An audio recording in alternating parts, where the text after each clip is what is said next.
भारत में लोकसभा चुनाव को लेकर सियासी माहौल गरमाया हुआ है। जहां मंगलसूत्र और संपत्ति को लेकर वार पलटवार अभी भी थम नहीं रहा, वहीं कांग्रेस नेता सैम पित्रोदा द्वारा अमेरिका के विरासत कर पर दिए बयान पर विवाद और गहरा गया है।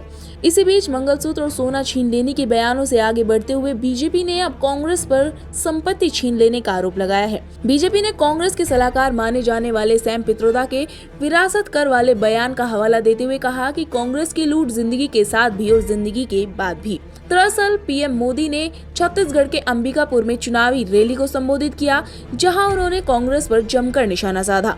प्रधानमंत्री नरेंद्र मोदी ने कहा कि शाही परिवार के शहजादे के सलाहकार ने कुछ समय पहले कहा था कि मिडिल क्लास पर और ज्यादा टैक्स लगाना चाहिए। अब ये लोग इससे भी एक कदम और आगे बढ़ गए हैं।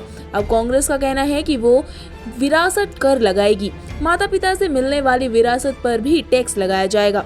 पीएम ने कहा कि आप जो भी मेहनत से संपत्ति जुटाते हैं वो आपके बच्चों को नहीं मिलेगी। कांग्रेस का पंजा वो भी आपसे लूट लेगा। कांग्रेस का मंत्र है कांग्रेस की लूट जिंदगी के साथ भी और जिंदगी के बाद भी। जानकारी के लिए बता दें कि कुछ समय पहले अमेरिका के एक टीवी शो में चर्चा के दौरान सैम पित्रोदा ने कहा था कि अमेरिका में एक विरासत टैक्स है। अगर किसी के पास $100 मिलियन की संपत्ति है और जब वो मर जाता है तो केवल 45% अपने बच्चों को ट्रांसफर कर सकता है, 55% सरकार ले लेती है। ये एक दिलचस्प कानून है। इसमें कहा गया है कि आपने अपनी पीढ़ी में संपत्ति बनाई और अब जब आप जा रहे हैं आपको अपनी संपत्ति जनता के लिए छोड़नी चाहिए, पूरी नहीं आधी, जो मुझे उचित लगती है। उन्होंने आगे कहा, भारत में आपके पास वो नहीं है। अगर किसी की संपत्ति 10 अरब है और वो मर जाता है तो उसके बच्चों को 10 अरब मिलते हैं और जनता को कुछ नहीं मिलता। तो ये ऐसे मुद्दे हैं जिन पर लोगों को बहस और चर्चा करनी चाहिए।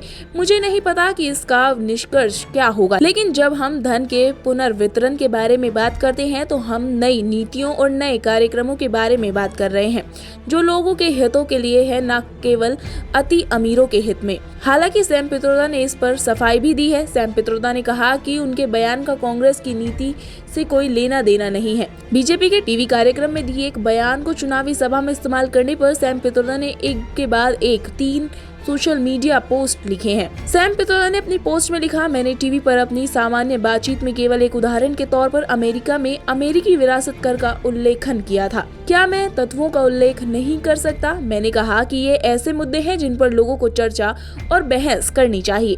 इसका कांग्रेस समेत किसी भी पार्टी की नीति से कोई लेना देना नहीं है। सैम ने प्लेटफॉर्म एक्स पर लिखा, किसने कहा 55% छीन लिया जाएगा? किसने कहा कि भारत में ऐसा कुछ होना चाहिए? बीजेपी और मीडिया क्यों घबराई हुई है? इसके साथ ही अपने तीसरे पोस्ट में सैम ने लिखा, ये दुर्भाग्यपूर्ण है कि अमेरिका में विरासत कर पर एक व्यक्ति के रूप में मैंने जो कहा उसे गोदी मीडिया ने तोड़ मरोड़ कर पेश किया है ताकि प्रधानमंत्री कांग्रेस के घोषणा पत्र के बारे में जो झूठ फैला रहे हैं उससे ध्यान भटका सके। प्रधानमंत्री की मंगलसूत्र और सोना छीनने वाली टिप्पणी बिल्कुल अवास्तविक है। सैम पित्रोदा के बयान से किनारा करते हुए कांग्रेस नेता जयराम रमेश ने एक्स पर लिखा, सैम पित्रोदा मेरे सहित दुनिया भर में कई लोगों के लिए गुरु, मित्र, दार्शनिक और मर्यादर्शक के समान है। उन्होंने भारत के विकास में कई महत्वपूर्ण योगदान दिए हैं। वो इंडियन ओवरसीज कांग्रेस के अध्यक्ष हैं। पित्रोदा जी उन मुद्दों पर खुलकर अपनी बात रखते हैं जिनके बारे में वो बोलना जरूरी समझते हैं। लोकतंत्र में एक व्यक्ति अपनी बात रखने, चर्चा करने और व्यक्तिगत विचारों को लेकर बहस करने के लिए निश्चित रूप से स्वतंत्र भी होता है, लेकिन इसका मतलब ये नहीं है कि पित्रोदा जी के विचार हमेशा भारतीय राष्ट्रीय कांग्रेस के पोजीशन को दर्शाते हैं। कई बार उनके विचार अलग होते हैं। अब उनकी टिप्पणियों को सनसनीखेज बनाकर दूसरे संदर्भ में पेश किया जा रहा है।